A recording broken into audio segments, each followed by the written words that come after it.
Good morning, little nerds. I am Dr. Shereene Idriss, and welcome to my YouTube channel, Your New Heaven. Who the hell am I? I am a board-certified dermatologist. I'm based in New York City, and my focus is on cosmetics. So today we are going to be focusing on a cosmetic outcome that will likely develop for you, also known as the dreaded jowl. But before I do so, make sure to subscribe to my channel, like this video, and I'm curious if you guys are more worried about developing jowls as you get older, or if you're already there, versus lines on your forehead.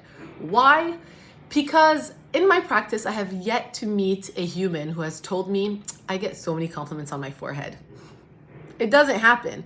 And yet people always come in asking about Botox and not really focusing on their jowls. But the jowls is an inevitable fact of life that I would say 8 out of 10 of us are going to develop. There's a lucky 10, I'm being generous when I say 20% of us who will never develop it. That statistic, by the way, is purely anecdotal from my years in practice. And they won't develop it because they have a strong jawline. You heard me right, a strong jawline. So if you have a really strong bony structure, do not hate on it now when you're young. It will be blessing you as you get older. So can we treat the jowls? Do we need a facelift? Let's get into it. Let's not jump to conclusions and let's tackle this problem together. What is a jowl other than the fact that it sounds jiggly? I actually think it sounds exactly as it looks because jowls do jiggle. What is that? An amenorrhea or whatever it's called? Jowls are the area of fat and laxity that develops right here as we get older. You guys can kind of see it on me. This is where they're going to end up on my face. They drop and you feel like that cartoon character. I'm forgetting what his name is. The dog that looks always saggy, soppy, whatever his name is. I will put an image of him right here. But as we get older, they drop. It's the sagging and the drooping of skin that is due to many different factors. Number one, the passage of time. What happens as we get older? Yes, we are losing volume. We are either going to sink or sag. I'm going to be a sagger and these are going to drop with volume in them. That is the first thing that happens as we age. In addition, our bone structure, the structure holding our face also changes. The orbital rims become hollower, our cheekbones becomes thinner, our jawline becomes narrower and it starts to get pushed back. It recedes as we get older and we turn into a finger as our volume starts to drop and melt around our structure. It is a beautiful image for you guys to have in the back of your minds. And this is not meant to scare you. I am exaggerating for effect so that you can have an understanding between the structural change versus the soft tissue change that is actually happening. Plus our skin, the most superficial part of all of this, ages around these shifts and we become spottier, blotchier, our skin thins out, we develop fine lines and deeper wrinkles as we get older and hopefully no spots because of major fade, okay? So that is how we get older. There are three things, the bones, the cushion, and the skin that start to shift. And we end up developing jowls. But the passage of time is not the only reason why we develop jowls. Habits can also be a leading cause of jowls. If you are somebody who always talks with your lower teeth showing and you love to go, I don't know about that, you're gonna get them faster. It is purely behavioral. That is why I try not to show my lower teeth when I speak. No, actually, I just don't show them, and that's why I lisp. But a lot of people enunciate beautifully and show their lower teeth, and they do not lisp, but they develop jowls faster. Cheek biters, something I never fully understood, but you're gonna develop them faster too. So do not bite your cheeks. It's not cute to think you have a cute tick, like, not cute. Do not try to enunciate or go,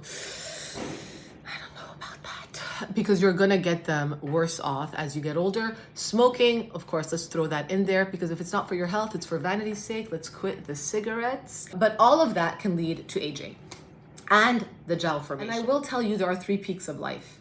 You start to notice an indiscriminate shift in your late 20s, early 30s, where something changes over the course of 6 months. You cannot put your finger quite on it. And I think the 20-year-olds of today are much more aware of it because they take so many selfies and videos, but it happens. Then there's a second shift in your late 30s that happens over the course of a month where you're like, whoa, I did not look like that a month ago. And why do I look slightly, i.e. more much more older all of a sudden. And that is when I noticed my jowls as I was standing by the elevator one morning waiting to go to work. And there's a silly mirror by that elevator. And I was like, do I look like that cartoon character? I can't remember that dog's name that looked floppy. I will put a little picture of him here again if I have not already. It is early in the morning, FYI. And then there's a third peak. And this is the one where people come in slightly depressed, more so than the other two. Early 40s, you wake up, you go to the bathroom, you turn on the lights and you go, whoo! Is that it's not an intruder, it's me. You just don't recognize yourself. And I'm not being funny. This happens. This happens every single day in my practice. People come in telling me about this. I think I've gotten numb to it and mentally prepared. And I'm telling you this so that you are mentally prepared as well. So here are things you can do at home to beat that depression and hopefully get ahead of this, okay? We're gonna start with the most basics like facial massaging. I'm not gonna demo this because there are thousands of videos on TikTok, Instagram, YouTube, Shorts, you name it, where you can find videos from now until the end of time of people doing facial massages. Some of whom have really bad jowls and some of whom are still fetuses thinking they are minimizing their jowls, but they've never had them to begin with. You guys should watch those videos for shits and giggles, but you can absolutely facial massage your face. The only main benefit that I see to this, truly, with the most instant gratification, is that you're moving around lymphatic fluid. And some days you're puffier than others due to your cycle, due to what you ate, due to behavior patterns, due to crying, due to a breakup. I don't know, a lawsuit, who the hell knows? You might be a little bit puffier the next day, and massaging your face absolutely can help. It can help move that lymphatic fluid around. The biggest tip I have for you when it comes to a facial massage is go from the inside out and down to the neck, waking up these lymph nodes over here. You can use a face roller, sure. You can use a cold spoon, better and cheaper alternative. You can use a product that is meant to depuff you long after you're rolling. So hopefully there could be a physiologic change that happens to your skin after you're done mechanically moving it, and that is known as the depuffer, okay? This is a sculpting serum. It helps to minimize inflammation that comes in a roller, so you get the 2-for-1. You do not need to buy a plain roller that just is rolling on your face. If you want to use that, use a spoon instead. You can gua sha. There is nothing against any of these things, but know what you're getting out of these treatments and do not believe the miracles that they supposedly claim.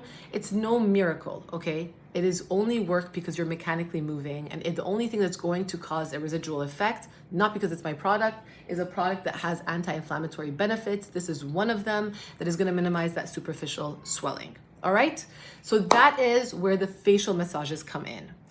Facial exercises, I am going to tell you beware, because when you guys are doing repetitive movements like I think I showed, that was a show and tell. That was a show and tell of what to beware of, okay? We're not getting into that. Number 2, at-home devices. I think at-home devices can be beneficial. I don't completely poo-poo all of them. I think most LED lights are a little bit poo-poo-y, to be honest with you.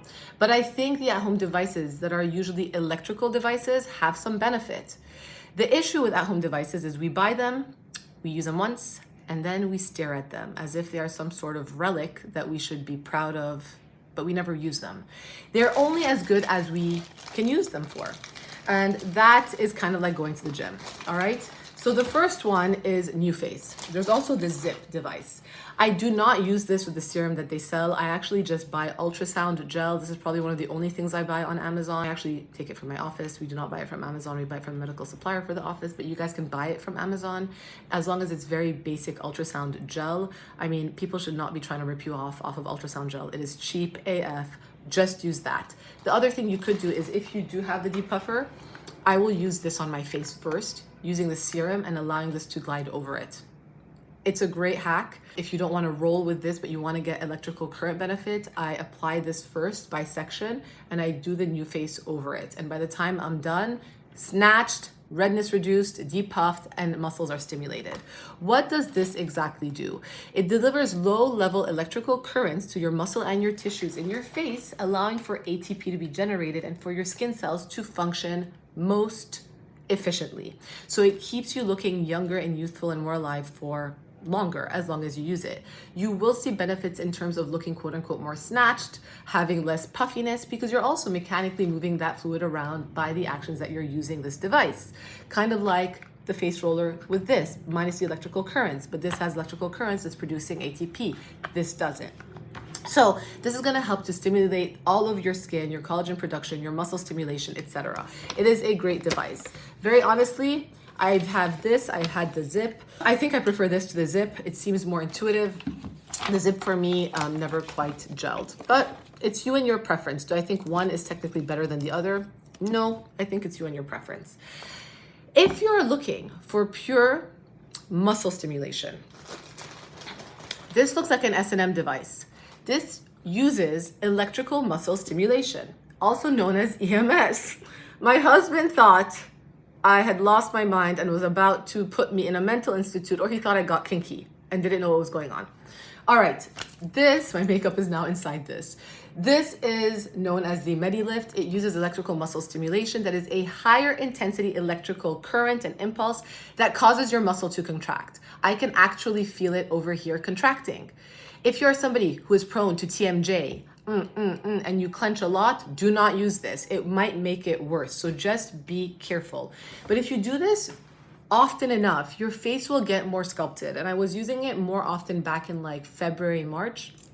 And people were telling me I looked more defined. What did I do? I think it was this. I was testing it out for like a month, but it's just annoying. And quite frankly, if you have a nose, this does not give you the breathing room for your nose. So FYI, also tip, buy water wipes and make sure to clean it with a water wipe once you're done, okay? Because it can get kind of like humid and moist in there. All right, then there are devices, and the only reason I like this device is because of the combination of both microcurrent and EMS. Oh, that's not it. I don't like that device. Okay, that one is like a $3,000 kind of useless device. The MediLift. The MediLift actually has two modes. It has I don't remember the actual words, MC, booster mode, I don't know, but there is a microcurrent mode and there is an electrical muscle stimulation mode. So you can use both of these devices in this. You just need to do it a lot, okay? Do I think it is as strong as the MediLift for the muscle stimulation? No. The microcurrent might be up to par to the new face. I like that two are in one, so you don't need to be buying two devices or looking like you're into some funky after-hour activities, or maybe during the hour activities, I don't know. All right, so that is at-home things that you can do to help yourself and your jowls. Now, in terms of in-office treatments, we're gonna make it pretty quick. There's no one size fits all. It's not like there's a miracle treatment, the same way there's no miracle ingredient. If you do this a lot, will Botox these muscles, also known as your DAOs, your depressor angularis oris, that pull the corners of your mouth down, in addition to the neck band, so that they're not pulling down completely. If you're somebody who has a small jawline, but you crunch your teeth and you have TMJ, I will never do Botox to this muscle for you because your jawline is too small and it will make your jowls worse. But if you have a wide structure and you have TMJ, you could Botox these without affecting the jowls that you probably are not developing. Red flag, I hate buccal fat removal. It is a surgical treatment where people are getting rid of the fat. They get rid of that fat. I hate it because it's causing you to sink prematurely. And as we get older, we have a choice to make between our faces and our asses. And I'm going to choose a well-rounded ass to have a face that holds up. I think as we get really skinny and we get older, i.e. Ozempic face, we are only making matters worse because we're sinking. And getting rid of that fat early, the buccal fat, is gonna make you look older faster and get jowly faster. Volume loss is also a reason for the jowls to develop. So like I talked about, your soft tissue, your bony structure, and your skin all play a role. So when you're talking about the soft tissue getting lost, you can fake proportions and dimensions in your face with fillers. Fillers are never going to cause a facelift. It doesn't work that way. And if done correctly, you want to use less to get the right result. You do not want to use more because anybody can shove 10 syringes of filler in your face and say, wow, look, it picked up. Yeah, because they puffed you up. But if you're injecting filler correctly in the right places, you can fake with an optical illusion the proportion of your face, minimizing the look of your jowls. And this is something I do every day in my practice, and patients walk out feeling so much more relieved that they don't feel like they are letting go of their faces as they're aging. And there is a psychological effect there as well. Stimulants like Sculptra are great if you are a sinker. and you have no volume. Stimulants like Sculptra will replace volume and pick up your skin in the process over time. And this is a great option for people who are also very skinny, who can never do fat transfers to their face because they don't have enough fat on their face or their body, to help pick up that soft tissue. Now, when it comes to laxity of your skin, meaning the skin just getting loss of collagen over time, we can tighten this with certain treatments in office. Ulthera is one that has a bad rep when you go on Reddit or you go on Real Self. I don't know where these people are going. I don't know who these trolls are. I've been doing this for over 10 years. I buy the device from the manufacturer. I buy the heads from the manufacturer. I'm not trying to skimp. I do it correctly. I do not do it too often, usually once every 1.5 to 2 years. If you do not want a facelift and you're older, maybe a little bit more regularly than that. But when done correctly, it can really create a more defined jawline. I will put my own before and after picture here. This is from 10 years ago. I did it the first time at 29. Yes, it was young, but I was testing it out because I wanted to see what my patients were feeling. I thought the treatment sucked because I saw no difference until I was 31, 32, and I looked back and I noticed I was more defined along the jawline. And this is now the 10-year before and after.